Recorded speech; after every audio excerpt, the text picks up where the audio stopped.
criticism against WTO. இந்த WTOக்கு ஒரு சில அகைன்ஸ்ட் இருக்கு. அது என்ன அப்படின்னா எதிர்மறையான ஒரு சில கருத்துக்கள் இருக்கு.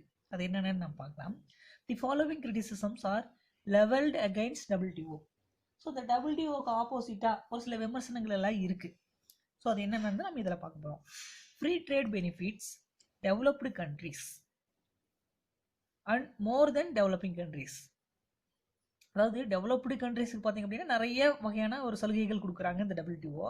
ஆனால் டெவலப்பிங் கண்ட்ரிஸுக்கு சரியாக கொடுக்கறது இல்லை அப்படின்னு சொல்கிறாங்க. அதாவது தங்குதடையற்ற வணிகம் பார்த்தீங்க அப்படின்னா வளரும் நாடுகளை விட வளர்ச்சியடைந்த நாடுகளுக்கு மட்டும் அதிக நலன் தருவதாக குற்றம் சாட்டப்படுகிறது. அது என்னன்னு பார்க்கலாம். Developing countries need some sort of trade protection to develop their new industries. So இந்த வளரும் நாடுகள் பார்த்தீங்க அப்படின்னா தங்கள் நாட்டில் இருக்கக்கூடிய அந்த புதிய தொழிற்சாலைகள் எல்லாம் இருக்குது பார்த்தீங்களா, அதை காப்பாற்றுவதற்கு ஒரு ஒரு விதமான வணிக பாதுகாப்பு முறை வந்து கையாளப்படுகிறது. சரி, ஓகே. அடுத்தது மெனி டெவலப்டு கண்ட்ரீஸ் வளர்ந்த நாடுகள் பார்த்தீங்க அப்படின்னா had once used their protection to nurture their infant industries in their development stage. அப்போ இங்கே என்ன சொல்கிறேன் பாருங்க, பல வகையான அந்த வளர்ச்சி அடைந்த நாடுகள் பார்த்தீங்க அப்படின்னா ஒரு குறிப்பிட்ட நிலை வரைக்கும் மட்டுமே இந்த வணிக பாதுகாப்பு முறையை வந்து பயன்படுத்தி தங்கள் நாட்டில் இருக்கக்கூடிய இந்த தொடக்கநிலை தொழில்களை காப்பாற்றிக் கொள்கின்றன. சரிங்களா? ஸோ அந்த வளர்ந்த நாடுகள் அவங்களுடைய நாட்டில் இருக்கக்கூடிய அந்த தொடக்க நிலையில் இருக்கக்கூடிய அந்த தொழிலை வந்து காப்பாற்றிக்கிறது. ஆனால் in this context prevention of developing countries from defending their infant industries altogether through restriction is unfair.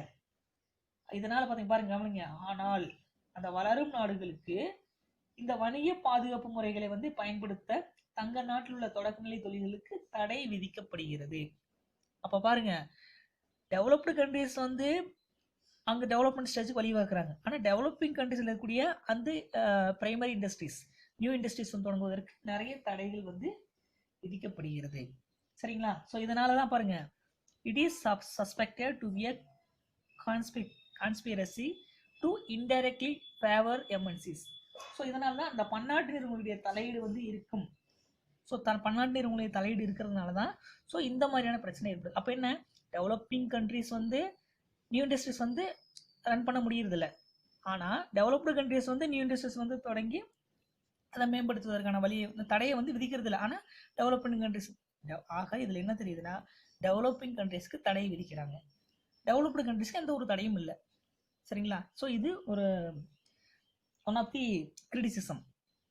ரெண்டாவது மோஸ்ட் ஃபேவர்டு நேஷன் பிரின்சிபிள்ஸ். ரெண்டாவது பார்த்தீங்கன்னா மிகவும் நெருக்கமான நாடுகளுடைய இருக்கக்கூடிய கோட்பாடு. சரிங்களா? நெருக்கமான நாடுகள் இருந்தால் அவங்களுக்குன்னு ஒரு சில கோட்பாடுகள் பாருங்க. This is the core of WTO rules.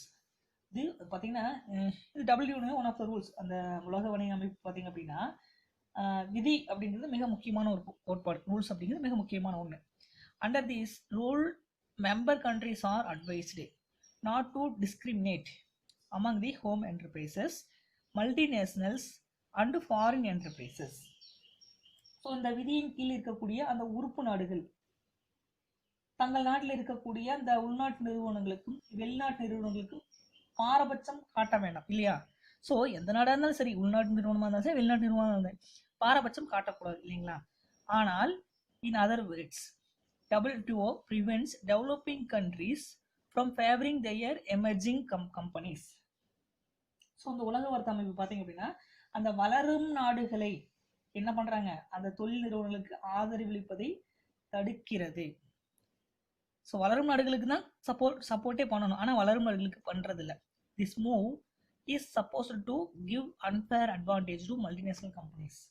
So இந்த நடவடிக்கை பார்த்தீங்கன்னா அந்த பன்னாட்டு நிறுவனங்களுக்கு நியாயமற்ற நன்மைகளை வந்து நிறைய கொடுக்குது. ஸோ இதனால் ஸோ அப்போ அந்த டெவலப்பிங் கண்ட்ரிஸ்க்கு வந்து கொடுக்கறது இல்லை, ஃபேவராக இருக்கிறது இல்லை. சரிங்களா? ஸோ இதை தான் வந்து என்ன சொல்கிறோம் அப்படின்னா நெருக்கமான நாடுகளுக்கு மட்டும் நல்ல கோட்பாடுகளை வந்து விதிக்குது. ஆனால் டெவலப்பிங் கண்ட்ரிஸ் வந்து அந்த வளருவதற்கான அந்த வாய்ப்பை வந்து ஏற்படுத்தி கொடுக்க மாட்டேங்குது இந்த WTO. சரிங்களா?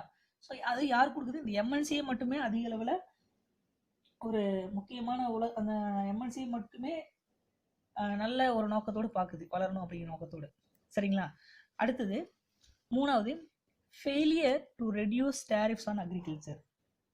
இந்த வேளாண்மை மீதான அந்த கட்டணத்தை வந்து குறைப்பதில் வந்து தோல்வி அடைந்துள்ளது. எங்க பாருங்க, WTO failed to convince the USA and European Unions to eliminate high tariff on agriculture. இந்த இடத்துக்கு கவனிங்க, அமெரிக்காவா இருந்தாலும் சரி, ஐரோப்பிய கூட்டமைப்பா இருந்தாலும் சரி, சரிங்களா, இந்த நாடுகளில் இருக்கக்கூடிய அவங்க தங்கள் நாட்டில் இருக்கக்கூடிய இறக்குமதி செய்யப்படும் அயல்நாட்டு வேளாண் பொருட்களுக்கு அதிக வரி விதித்து தங்கள் நாட்டு விவசாயிகளை வந்து பாதுகாக்கிறது. புரியுதுங்களா? In other words, it depends high tariff on agriculture in USA and European Unions. This would undoubtedly hurt the farmers in developing countries. அப்போ என்ன பண்றாங்க, உலக வர்த்தக அமைப்பினால் பார்த்தீங்கன்னா ஒரு சில இதை வந்து கட்டுப்படுத்தணும். ஆனால் இவங்க என்ன பண்ணுறாங்க பாருங்க, வளரும் நாடுகளில் இருக்கக்கூடிய அந்த வேளாண் வளர்ச்சியை வந்து பெரிய லெவலில் பாதிக்கக்கூடிய வகையில் பண்ணுறாங்க. சரிங்களா? அப்போது WTO failed to convince the USA and European Unions to eliminate high tariff on agriculture. அமெரிக்க நாடாக இருந்தாலும் சரி, ஐரோப்பிய நாடாக இருந்தாலும் சரி, அவங்க நாட்டில் இருக்கக்கூடிய இறக்குமதி செய்யக்கூடிய அயல்நாட்டு வேளாண் பொருளுக்கு அதிக வரி விதிக்கிறாங்க. ஆனால் அவங்க நாட்டு விவசாயிகளை வந்து காக்குறாங்க. ஆனால் டெவலப்பிங் கண்ட்ரீஸில் இருக்கக்கூடிய அந்த ஃபார்மர்ஸை வந்து பாதுகாக்க மாட்டேங்கிறாங்க இந்த WTO. சரிங்களா? ஸோ இதுவும் கிரிட்டிசிசம் அகெயின்ஸ்ட் ஃபார் WTO. அடுத்தது, neglect of farmers interest in developing countries. அடுத்தது, இந்த வளர்ந்து வரும் நாடுகளினுடைய விவசாயிகளின் நிலையை வந்து புறக்கணிக்க செய்கிறது இந்த WTO. ஸோ இந்த WTO ஆக மொத்தம் என்ன பண்ணுதுன்னா, டெவலப்டு கண்ட்ரீஸ்க்கு மட்டுமே தான் நல்ல ஒரு வளர்ச்சிக்காகவும் பாடுபட செய்யறதை தவிர டெவலப்பிங் கண்ட்ரீஸை வந்து எந்த வகையிலுமே வந்து பாதுகாக்க முடியுது. பாருங்க, இங்க இறக்குமதி வரியை வந்து அதிகமாக வரி விதிக்கிறாங்க. அவங்க உள்நாட்டு விவசாயிகளுடைய நலனை வந்து பாதுகாக்கக்கூடிய வகையில் செய்கிறாங்க.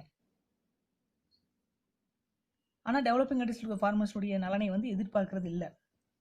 இங்கேயும் பாருங்க, neglect of farmers interest in developing countries. அந்த வளர்ந்து வரும் நாடுகளினுடைய விவசாயிகளோட நலனை வந்து புறக்கணிக்க செய்கிறாங்க.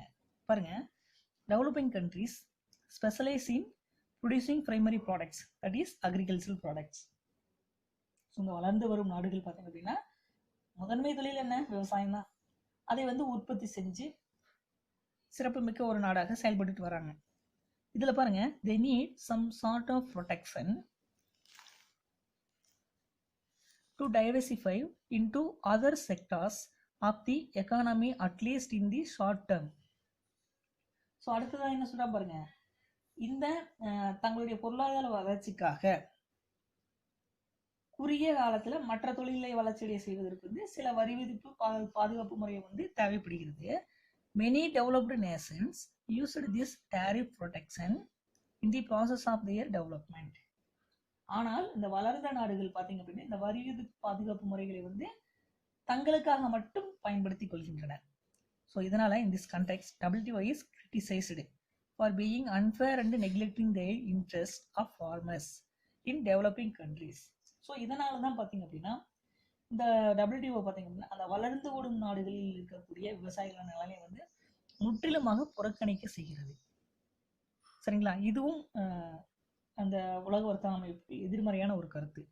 அடுத்தது, நெக்லெக்ட் என்விரான்மெண்டல் கன்சிடரேஷன்ஸ். இந்த சுற்றுச்சூழலை பாதுகாப்பை வந்து புறக்கணிக்க செய்யுது. பாருங்க, WTO encourages import from certain countries which produce the product on a larger scale at the cost of environment. So சில நாடுகள் பார்த்தீங்க அப்படின்னா இந்த சுற்றுச்சூழல் பாதுகாப்பை பற்றியெல்லாம் ஒரு கவலையே பட்டுக்கிறது இல்லை. ஸோ இவங்களுடைய நோக்கம் என்ன, அதிக அளவில் பொருளை வந்து உற்பத்தி பண்ணணும் அப்படிங்கிற நோக்கத்தோட அந்த என்விரான்மெண்ட்டை பற்றி கவனிக்கிறதே இல்லை. ஸோ அதுக்கு WTOவும் வந்து பாருங்க எந்த வகையிலும் வந்து ஆதரவளிக்கக்கூடிய வகையில் செயல்படுது. பாருங்க, WTO pushes for achieving increase in GDP without any regard for environment. So இப்போ WTO என்ன பண்ணுது பாருங்க, பொருளை வந்து அதிக அளவில் இறக்குமதி செய்ய தூண்டக்கூடிய வழியை வந்து புஷ் பண்ணுது. ஸோ இதனால in the current environment of global warming and ever increasing environmental disaster, utmost priority given by WTO on maximizing GDP at the cost of environment is misplaced. So என்ன பண்றாங்க, மொத்த உள்நாட்டு உற்பத்தி அந்த ஜிடிபியை வந்து அதிகரிக்கணும் அப்படிங்கிற நோக்கத்தோடு மட்டுமே செயல்படுதே தவிர இந்த என்விரான்மெண்ட்டை பற்றிய பாதிப்பு, என்விரான்மெண்ட் சுற்றுச்சூழல் வந்து பாதிப்படையும் அப்படிங்கிறது எதையுமே அக்கறை வச்சுக்கிறது இல்லை இந்த WTO. ஸோ இதனால தான் இன்னைக்கு இருக்கிற சூழ்நிலை இந்த WTO அலட்சியத்தினால புவி நிறைய வெப்பமடைஞ்சிருச்சு. அது மட்டும் இல்லாமல் இந்த சுற்றுச்சூழல் பேரழிவும் நிறைய ஏற்பட்டுருச்சு. ஸோ அதுக்கு எல்லாத்துக்குமே முக்கியத்துவம் தராமல் இந்த WTO வந்து செயல்பட்டு வருது. எதுக்கு, ஜிடிபி வந்து டெவலப் பண்ணணும், அப்படி இன்க்ரீஸ் பண்ணணும் அப்படிங்கிற நோக்கத்தோடு இந்த WTO பண்ணிட்டு வருது. சரிங்களா, இதுவும் உனக்கு எதிர்மையான கருத்து. அடுத்தது, ஸோ என்னன்னா WTO நோக்கம் என்ன, நாட்டின் உலகத்தினுடைய அந்த என்விரான்மெண்ட்டை வந்து பாதுகாக்கணும். ஆனால் இது வந்து WTO பாதுகாக்கிறது கிடையாது. ஜிடிபியை வந்து உயர்த்தணும் அப்படிங்கிற நோக்கத்தோடு மட்டுமே இந்த WTO செயல்படுது. அடுத்தது, neglect of culture and social factors. இந்த சமூக பண்பாடு இது எல்லாமே பார்த்தீங்க அப்படின்னா WTO வந்து புறக்கணிக்க செய்யுது. எப்படி செய்யுதுன்னு பாருங்க. WTO is criticised for promoting the domination of multinational companies which are feared to eliminate local enterprises from business world altogether. So இந்த WTO பார்த்தீங்க அப்படின்னா இந்த பன்னாட்டு நிறுவனங்களை வந்து என்ன பண்ணுது அப்படின்னா நிறைய ஸ்டிமுலேட் பண்ணுது, ஊக்குவிக்குது. அது மட்டும் இல்லாமல் அந்த உள்நாட்டு நிறுவனங்களுடைய வணிக உள்நாட்டு நிறுவனங்களுடைய அந்த அதை வந்து அழிக்கணும் அப்படிங்கிற நோக்கத்தோடு விரட்டவும் செய்யுது. ஸோ உள்நாட்டில் இருக்கக்கூடிய நிறுவனங்கள் வளரக்கூடாது, எம்என்சிஸ் வந்து வளரணும் அப்படிங்கிற நோக்கத்தோடு செயல்படுது. அது மட்டும் இல்லாமல் the growth of MNCs feared to ruin cultural diversity of many developing countries. இந்த பன்னாட்டு நிறுவனங்களுடைய வளர்ச்சி மட்டும்தான் பல வளரும் நாடுகளுடைய கலாச்சாரத்தையும் பண்பாட்டு கூறுகளையும் அழிக்கக்கூடிய வகையில் செயல்பட்டு வருது இன்னைக்கு எம்என்சிஸ். ஸோ உள்நாட்டு நிறுவனங்கள் நல்லபடியாக வளர்ச்சுன்னா அங்கே இருக்க அந்த நாட்டினுடைய கல்ச்சர் வந்து சோசியல் ஃபேக்டர்ஸும் எந்த வகையிலும் பாதிப்படையாது. ஆனால் உள்நாட்டு நிறுவனங்களை வந்து அழிச்சிடுறாங்க, எம்என்சிஸ் வந்து டெவலப் பண்ணுறாங்க. ஸோ எம்என்சிஸ்னால என்ன ஆகுதுன்னா நிறைய கலாச்சாரங்கள் வந்து கெட்டு போயிட்டு வருது. சரிங்களா, அடுத்தது, inability of people in developing countries to buy life saving drugs. இந்த வளர்ந்து வரும் நாடுகளில் பார்த்தீங்கன்னா இருக்கக்கூடிய மக்கள் அவங்களுக்கு தேவையான அந்த உயிர் காக்கக்கூடிய மருந்து பொருட்களை வந்து வாங்குவதற்குண்டான வாய்ப்பை வந்து ஏற்படுத்தி கொடுக்கறது இல்லை இந்த WTO. எப்படின்னு பாருங்க. WTO defends trade related intellectual property rights which allow the firm to protect the patent and copyright. பேட்டன்ட்டையும் காப்பிரைட்டும் மட்டும்தான் என்ன பண்ணுறாங்க, அதாவது புதுப்பிக்கணும், பாதுகாக்கணும் அப்படிங்கிற நோக்கத்தோடு அந்த சொத்துக்களை வந்து பாதுகாக்க வேண்டிய நோக்கத்தோடு இந்த WTO வந்து செயல்படுது. ஆனால் எதை வந்து இது பண்ணுறதில்ல, this protection particularly in the area of manufacturing of drugs is supposed to escalate the price of essential and life-saving drugs. So இதன் மூலம் இதனால இந்த உலக வர்த்தக அமைப்பு என்ன பண்ணுது பாருங்க, அந்த வணிகம் தொடர்பான சொத்துக்களினுடைய உரிமையையும் அந்த காப்புரிமை patent and rights copyrights, so இது பதிப்புரிமையும் இதையெல்லாம் பாதுகாக்க முயலுது இந்த WTO. இதனால உயிர் காக்கும் மருந்துகளினுடைய விலையேற்றத்திற்கு முக்கிய காரணம் உள்ளது. ஸோ இது எல்லாமே நம்ம பாதுகாக்க முயலும் பொழுது ஸோ அந்த ட்ரக்ஸினுடைய விலையும் என்னாகும், அதிகரிக்க செய்யும், விலையினுடைய அந்த ட்ரக்ஸினுடைய ரேட்டும் அதிகரிக்க செய்யும். இதனால as a result people of developing countries may not be able to buy costly drugs at affordable price. So இதனால அந்த நாடுகளில் வாழும் மக்கள் தங்களால் அந்த மருந்துகளை வந்து நியாயமான விலையில வாங்க முடியுது. ஸோ இவங்க தான் இந்த பேட்டன்ட்லையும் காப்பிரைட்ஸ்லையும் இந்த பேட்டன்ட்லையும் வந்து அதை வந்து பதிப்புரிமை பண்ணுறதுனாலையும் அந்த ட்ரக்ஸுடைய ட்ரக்ஸுக்கு வந்து விலையேற்றத்தை வந்து அதில் விதிக்கிறாங்க. இதனால் அந்த சாதாரணமான மக்கள் இந்த விலையுயர்ந்த மருந்துகளை வந்து அந்த உயிர் காக்கக்கூடிய மருந்துகளையே வந்து வாங்கி பயன்படுத்த முடியாத ஒரு சூழ்நிலைக்கு வந்து தள்ளப்படுகிறார்கள். சரிங்களா, ஸோ இது எல்லாமே பார்த்தீங்க அப்படின்னா கிரிட்டிசிசம் அகைன்ஸ்ட் WTO. ஸோ இது எல்லாமே அந்த உலக வர்த்தக அமைப்பிற்கு எதிர்மறையான கருத்துக்களாகத்தான் இருக்கின்றன. ஓகேங்களா.